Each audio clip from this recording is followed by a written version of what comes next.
In 2 months, Mr. Trump will be commanding troops in combat for the first time.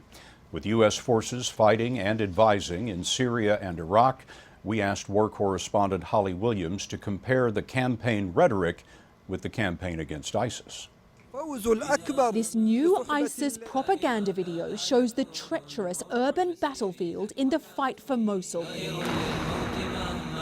Narrow streets that ISIS car bombs can slip down unnoticed, surprising the Iraqi army with deadly blasts.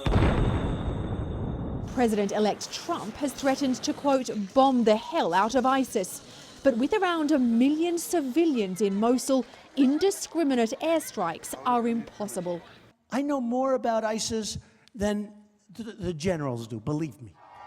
During his campaign, Mr. Trump said he'd send in up to 30,000 US troops to take on ISIS, before backtracking and saying he'd pressure other countries to fight instead. I would hit them so hard your head would spin. There's nobody bigger or better at the military than I am.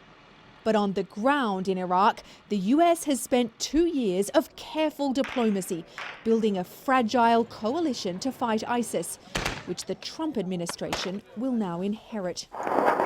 Across the border in Syria, Aleppo is again being bombarded by airstrikes on rebel-held areas, killing civilians and damaging hospitals.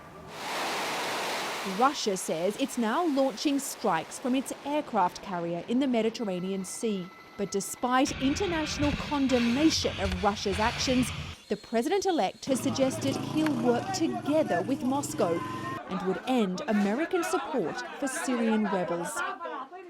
In Syria's multi-sided conflict, Scott, that could ultimately benefit Russia's ally, the Syrian regime, which has been bombing its own people for more than 4 years.